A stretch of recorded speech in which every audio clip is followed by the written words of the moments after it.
Des clés pour vivre avec Nathalie Cardon. Le cœur de l'Église éternelle est une femme. C'est le cœur d'une femme que nous rencontrons, que nous écoutons cette semaine. Véronique Lévy, bonjour. Bonjour, bonjour Nathalie, ravie de vous retrouver à Lourdes.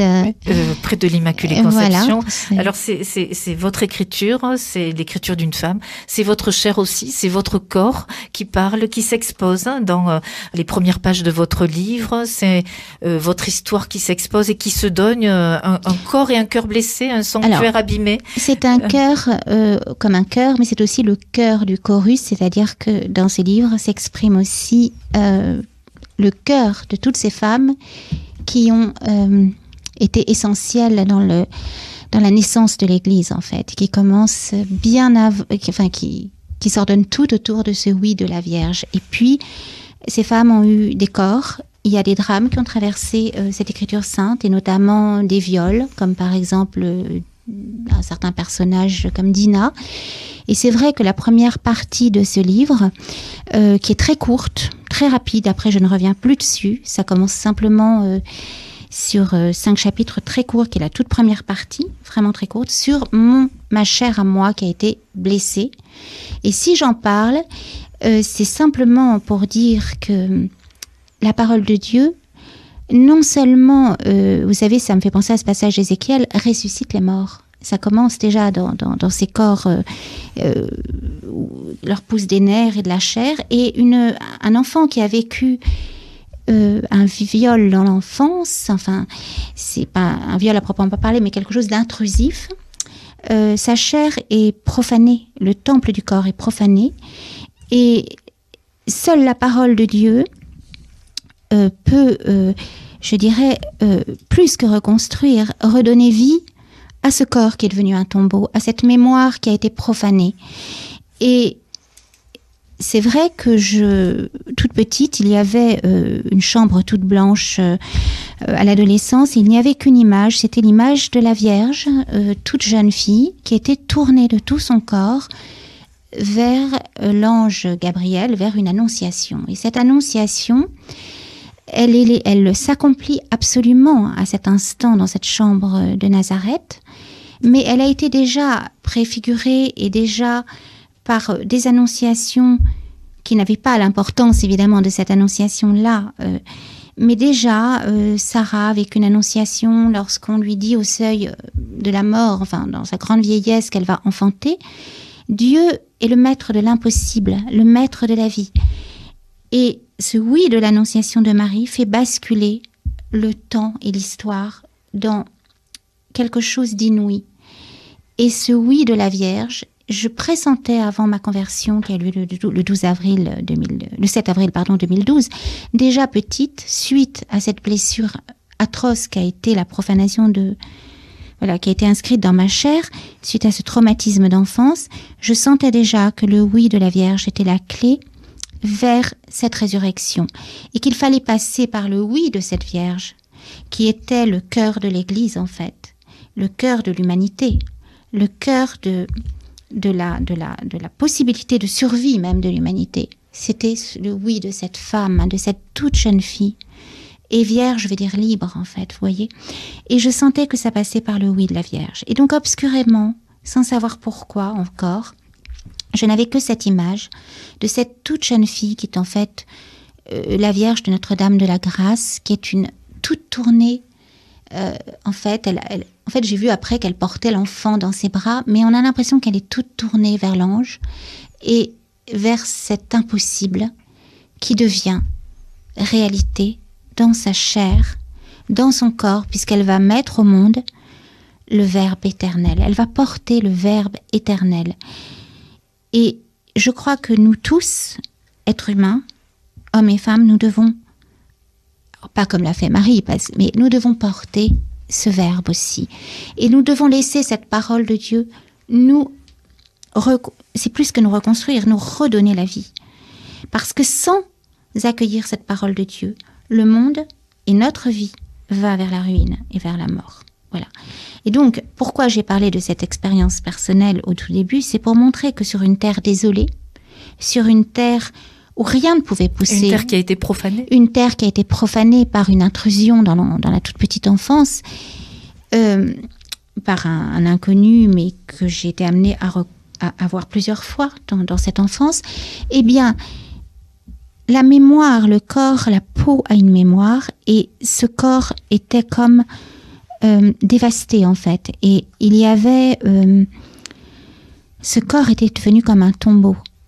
Et seule la parole de Dieu et le oui de cette toute jeune fille était une espérance, et il a fallu que seul me mettre dans le oui de la Vierge, puisque... Est-ce qu'on peut dire que c'est le oui de la Vierge, le oui de cette femme, le oui de cette Immaculée Conception qui est venue rejoindre Véronique Lévy pour venir redonner vie à ce corps profané, ce cœur qui était blessé?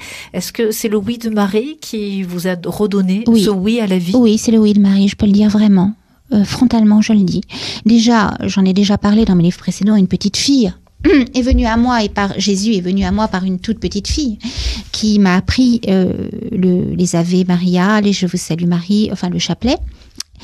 Et effectivement, j'étais comme aimantée par cette image, ce visage de cette femme, et je collectionnais, je l'ai dit par ailleurs, des images de la Vierge. Mais ce ne sont pas des images qu'on range sur des étagères, la Vierge, enfin le visage de la Vierge. C'est un visage qui est tout tourné vers la nouveauté radicale qu'est Dieu. Ce que j'essayais de dire en fait dans ce livre, en fait, c'est que ça n'est jamais Dieu qui soumet la femme et qui la soumet en fait. C'est un système de péché collectif qui asservit la femme, mais Dieu au contraire la libère. Et l'Église l'Église commence évidemment au oui de la Vierge. Elle commence à s'incarner dans cette annonciation, dans ce oui de la Vierge.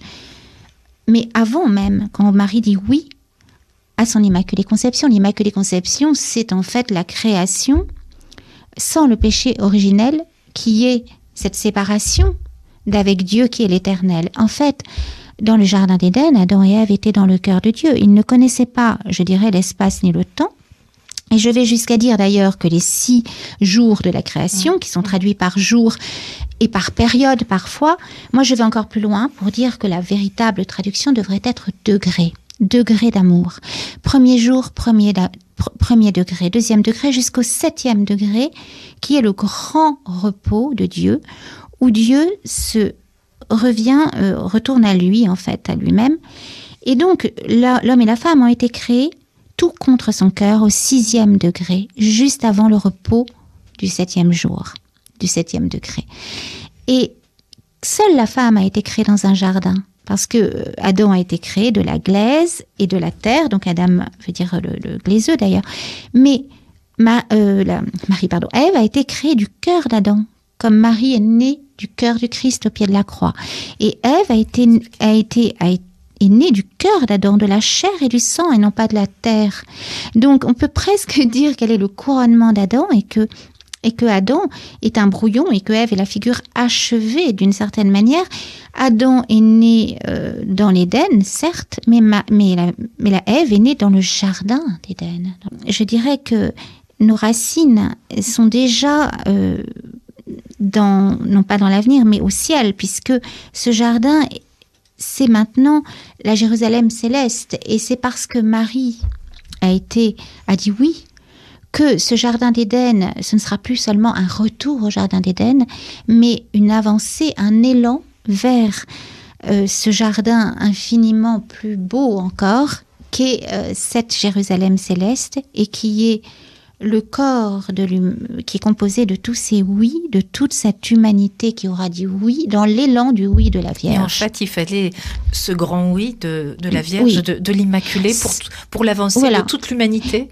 Absolument, parce que Dieu aurait pu tout à fait arriver comme ça, comme une génération spontanée. Il a voulu passer par les entrailles d'une femme, par le oui d'une femme. Et ça n'est pas un hasard. Pourquoi a-t-il voulu passer par le oui de la Vierge? Pourquoi a-t-il voulu visiter 9 mois les entrailles et le corps d'une femme? Peut-être pour nous dire que ce lieu de la conception est sacré, qu'il n'appartient qu'à Dieu et que ce corps de l'être humain, parce qu'en fait Marie a porté le Verbe, a porté Jésus, mais à travers le Verbe, elle a porté l'humanité entière et elle a offert en fait, en portant ce Verbe, l'humanité entière à Dieu. Elle a replacé l'humanité entière qui était marquée par la désolation de la rupture. Et par le péché. Oui, mais le péché, c'est quoi? C'est pas quelque chose, c'est pas une conception morale de bien ou de mal. C'est une séparation. C'est une séparation avec le Créateur, avec le Père. C'est une séparation, c'est une désolation en fait. Et Marie a reporté l'humanité entière qu'elle a portée dans son oui et qu'elle a. Est-ce qu'on peut parler de réconciliation? Oui, bien sûr, bien sûr, et de recréation. Non, médiatrice. De recréation. Elle est vraiment médiatrice. Et moi, je suis désolée, mais le mot de co-rédemptrice ne me choque pas. Parce que si Dieu n'avait pas voulu que Marie soit co-rédemptrice, il ne serait pas passé non plus par son oui, par son corps, par sa chair, par sa peau, par ses entrailles. Et ce oui, elle l'a dit peut-être même, on peut le dire, avant même le oui de l'Annonciation, lorsqu'elle a dit oui à sa conception immaculée, parce qu'on peut aller jusque-là. C'est pas pour rien que saint Maximilien Kolbe parle de Marie comme épouse de l'Esprit Saint. C'est une image, bien sûr, enfin. Mais quand elle dit à Lourdes, en plus où nous sommes, elle se dévoile comme étant je suis l'Immaculée Conception. Elle ne dit pas on m'appelle Immaculée Conception. Elle dit je suis l'Immaculée Conception. Or ce verbe de je suis, Dieu l'emploie pour dire à Moïse je suis celui qui suis. Quand Marie dit je suis l'Immaculée Conception, elle dit peut-être que c'est tout son être qui a été conçu pour cela, pour être immaculée. Et par cette Immaculée Conception, elle porte l'humanité entière qu'elle achemine vers cette liberté qu'est l'union avec le Créateur, et cette union qui avait été rompue par le nom d'Ève. Et quand je parle de mon propre corps qui a été profané, c'est pour dire qu'un enfant qui a été profané dans son enfance et dans son corps, c'est tout son être et toute sa vie qui est une ruine, et que seul le oui de Marie, cette espérance du oui de Marie, a pu me remettre debout.